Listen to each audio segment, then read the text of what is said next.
Hello everyone and welcome to Ghana's #1 and only car show. That's right, anything you need to know about motor vehicles you will find out right here. Maintenance, different specs, comparisons between different models, buying and selling. That's right, we have a new mechanism for you to buy and sell cars locked down right here on this show. Plus, you get the chance to fix up your car in a brand new competition, in a huge competition that we're introducing. All that and more on today's show within the next 30 minutes. The action is about to kick off.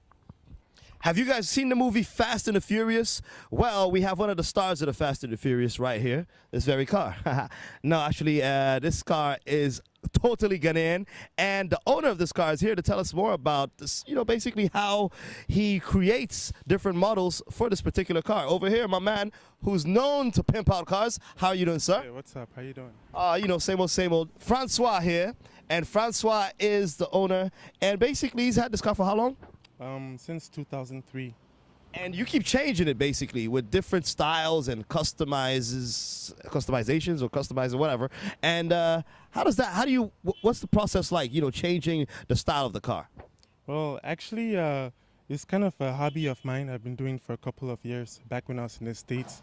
But back there it was much easier because you can actually order the different body types or body kits as they call it for this car or for any car. So basically, when I came down here, I figured to order these body kits, it's going to be like kind of expensive. So as a designer, I figured it's better if I actually build these body kits in Ghana. Like for example, in the States, they use carbon fiber for the bodies, of the car. Right. And I decided to use a galvanized plate because it's actually the cheapest, in terms of designing or welding cars. So I actually used the light galvanized plate to build like the front bumper, which is the right. Yeah, and the side skirts and the back bumper of the car. I see. Yeah. So basically, how long does it take you to customize your car? It can take me about a week or two. Right. Yeah. It's not very difficult, but normally you find a welder guy, any kind of welder guy, because a welder guy is actually a craftsman. And who's skillful, but you have to supervise him in terms of the design you want him to design for you. So basically, any specific design that you have in mind for your car, you can create. Yeah, definitely. Normally, you can look on the internet, go to Google and type up like body kits or go to bodykits.com. It actually shows you the different type of cars, the different makes, the different models. And you can select which car you have and the type of body kit you want. Like for example, they have different names and different types. Like we have the kamikaze kit, yeah, which is like a suicidal one. Yeah. Okay. So where do you get your ideas and inspiration from to create the specific models or the specific styles for your car? Actually, it's been a passion of mine for a long time. I've been obsessed with racing cars. So basically, it started in the early 90s where like a bunch of guys would take up like, who actually order body parts or body kits, either from the internet, from Japan or other countries, that looks like a racing car. So you're basically gonna order like racing parts, like the exhaust, the different body kits, the different fenders, and just like pimp my ride, basically, So it's been a passion of mine because I used to do it with a couple of my friends. We used to have like 3 jobs. One is to pay for our rent, the other one is to pay for our tuitions for school, and the third job is basically to like soup up our cars. Okay. So yeah. So this is pretty souped up though. So how many times have you changed basically the specs over here? Well, every year I try to upgrade, like change a different part depending on, if I've seen a different car that I like. So I try to mimic it, right. Yeah, so... What kind of reaction do you get off the streets when they see you driving this? Well, a lot of people do appreciate it, but most people seem to be quite eccentric when they see my car.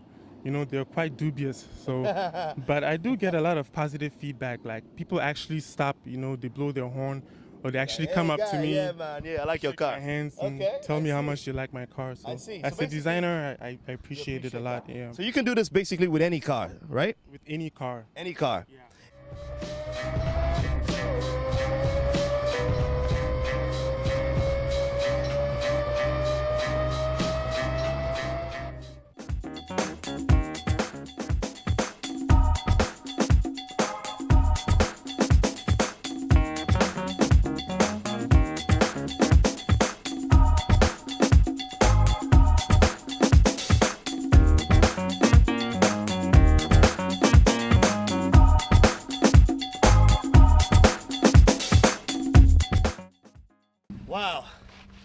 We've traveled half across the country looking for our Fix My Car competition winner. She lives here. The roads were crazy trying to get here. It's like, wow, we needed I don't know, a safari truck. But we made it, and we're about to go find out if she's in because we're about to fix our car. Agu. Hello. Hi. How are you? How are you? I'm Eddie. Remember you did this competition on Rev about fixing your car? Yeah. Well, congratulations. We're about to fix your car. Thank you. And we're about to have a look at your car. I came with my man Francois, who's going to be in charge of doing all the fixing. All right. And Hi. all right, so can we see where the car is? Is that it? Is that pickup over here? This looks like it needs a lot of work, right? Yeah, actually, it's in pretty bad shape. You know, like there's a lot of rust inside on the exterior part and the interior part of the body. Right. You know, the steering wheel definitely needs to be changed. Yeah. Yeah. Okay. And what do you use the car for, basically? Normally, if you don't have a car, yeah, it's very difficult. So sometimes when I'm going to town with my son, I have to use it. Yeah. So it works though. It runs. Yeah, it works. It works. Right. But And in the back, you've got all these bottles and tires, and then some small tire, and then. Is that for when you run out of petrol? yes. Okay. Never leave home without it. Right. I see. A lot of recycling too, huh? A lot of recycling. Yeah. Save the planet. That's very good, Captain. Right. Save the planet. So, what's your favorite color? Brown. Brown. What would you like Francois to do to your car? I really want him to do it nice for me because the car looked very terrible. Sometimes when we go to town, people look at me. I really have to hide myself. You know. Wow. So if you really do it nice for me, I would like it. I would like it. Francois, what would you like to ask her about? Yeah. So you said your favorite color is brown, huh? Light brown or dark brown? Deep brown. Deep brown. Okay. Right. So what are you gonna do to it, man? Wow, it's a lot. Basically, I would have to do a lot of touch-ups because this seems to be a very old car. So for like the front line, we're gonna do like a front light conversion. Right. Probably change the headlights and that. change the headlights Right. and like the bumper. Uh-huh. Basically, I'm gonna give her a full set body kit, front bumper, side skirts, and the back bumper. I see. And look, if you can see, look, it looks like a chicken was learning how to walk here. Look at that. You got the chicken tracks. You know, not a very good teeth, yeah, because it's leaving tracks all over the place. Right. So the bumper, yeah, and the fender. What are you gonna do to the fender and all that? I mean, this is looking pretty bad, man. Yeah, it's in pretty bad shape. Yeah. Right. Yeah. So you're gonna change the tires as well. Yeah, probably change the tires too. I'm trying to figure out why she got rocks there. Is that because the handbrake don't work? Could be possible. So Francois is gonna go to work, and our lady is gonna get her car fixed, so to speak. So let's check out next week and see what happens. Ladies and gentlemen, start your engines. You're watching Rev. What's next? On 3, 2, 1. Here it is. We are today come to Capo Electronics. I understand this is one of the best electronic places in Ghana for any type of car you want to use. I stayed in London for a long time, and when I came back to Ghana, I wanted to bring my Golf 4, but it was right-hand drive, so I was discouraged basically. But I understand now, this man here, he can change your right to your left or your left to your right, however you want it. Let's introduce him. Mr. Paul, how are you? Fine. I've heard lots of good things about you. Tell me more about your establishment here. I'm Mr. Capo, as we said, and I normally change the right hand to left side. Okay. So that is the work we used to do here. Okay. So I don't think whenever we change it, you can have any problem on your vehicle. So is there one you're doing right now that we can see? Yeah, that is what we are doing now. Okay. That's Shall we go and see the one you're doing? Yeah, we can go.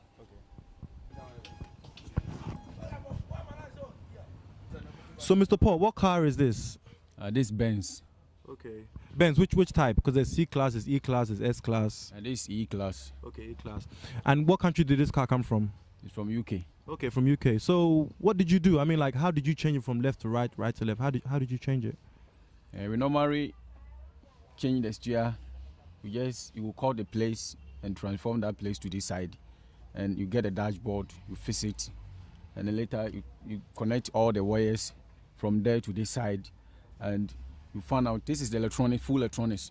So what you do, you move the keys down and you disconnect the control board, and later you fix all the things that you move, and you know how best the car is supposed to perform.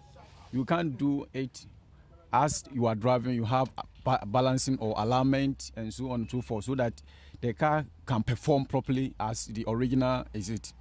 Would I have to buy something to bring to you, or I'll just bring my right-hand drive car to you, leave it? Or do I have to bring some additional bits?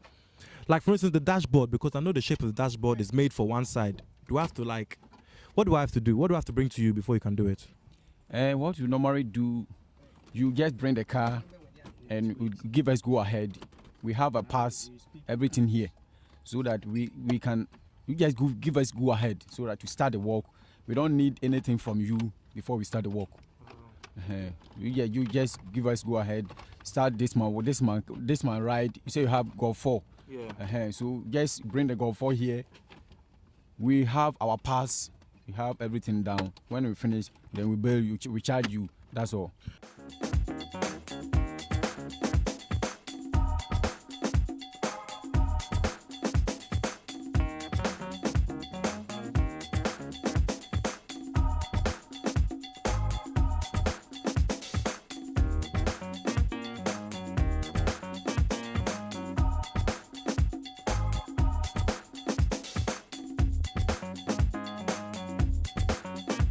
We are at the Jaguar Servicing Center, and we're going to speak to the head engineer about servicing a Jaguar.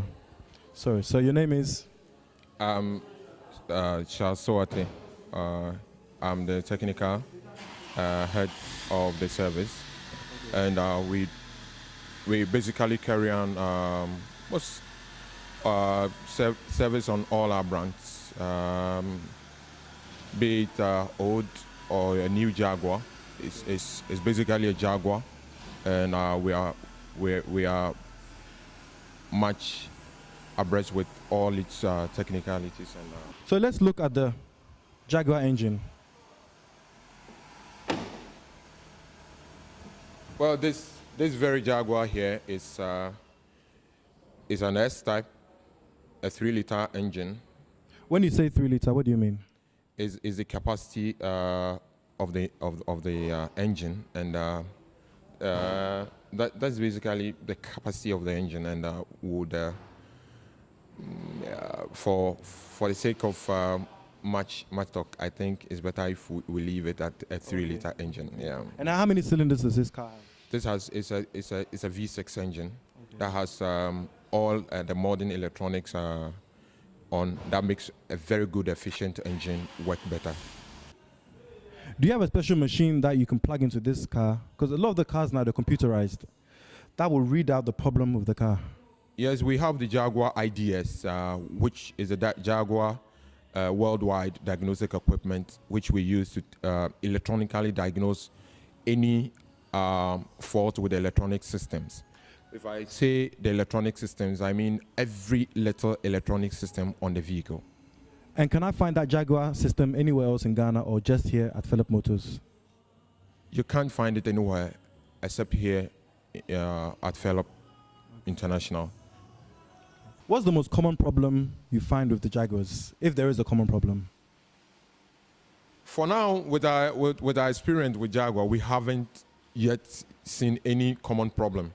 The problems we have are with our customers who go in for regular and they have jerkings here and there. And the regular, is that the regular petrol you're talking about? Regular super, yeah.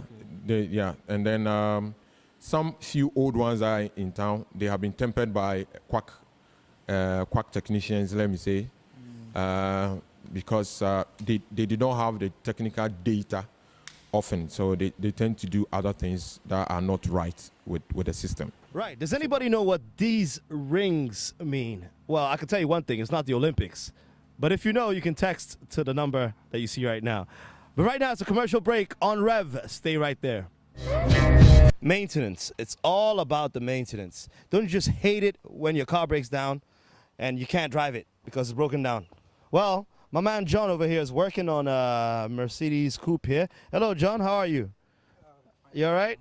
All right. So what are some of the problems that the usual problems that come with these kind of cars?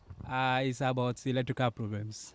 most a lot. The cars, this our weather condition over here is not good for the electrical, the wires. Sometimes you see that the wires will be broken in pieces. That's lead to maybe one positive touching to the other, creating a problem to the car. And in this problem, and when it happened like this, it became hard for the car to perform as normal as it used to be. So they used to bring it so that we check all this thing. I see. So basically, is there any problem that you've encountered that you can't fix? This one you're like, oh Charlie, this one is not going to work. You have to buy a new car. No. Now, at most we are coming across some problem like this, but this time they have brought machines that can detect a fault for us quickly, so that you can put it's a diagnosis. So when we have any problem that is trying to maybe overcome us, then we take it, we put the machine on it so that the machine will detect anything as fastly. So what do you say to people who they don't like maintain their car? I mean, maintenance. I mean, first of all, how hard is it to maintain a car like this? Like, a Mercedes. How difficult is it to maintain it? It's not difficult, but only thing that you need, if anything you experience any little faults on, you see that the thing is not, something is not moving as the way it used to. You quickly have to maybe bring it to the workshop so that everything will be sorted. Not that it will detect to another fault, maybe day by day, leading to another fault that most of it spoiled. So basically, you shouldn't wait for the car to break down before you say, okay, I'm taking it to the workshop. That is right.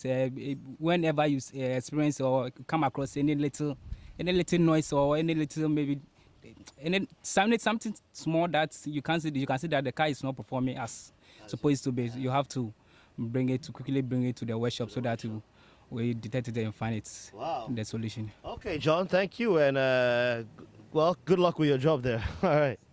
Where is the thermostat for the air conditioner? Inside the dashboard. Oh, okay. Yeah. So sometimes do you have it near the fan?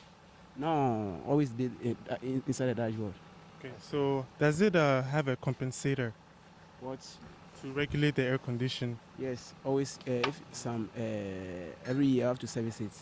Okay. Okay. So what if you have some cars that don't have an air condition? I feel face for you. Yeah, you can actually install a brand new air conditioner. So what are some of the cases when you see that this AC, you can't fix it? You have to get a new one.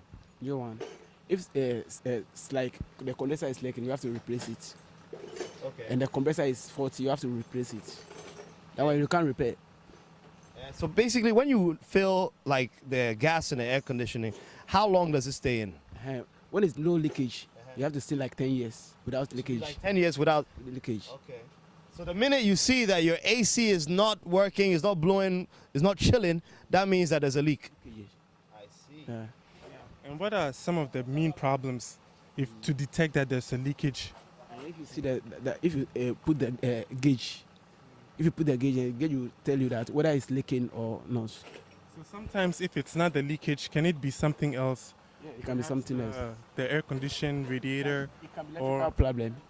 electrical. Problem. Can it also be the radiator for the air condition? What?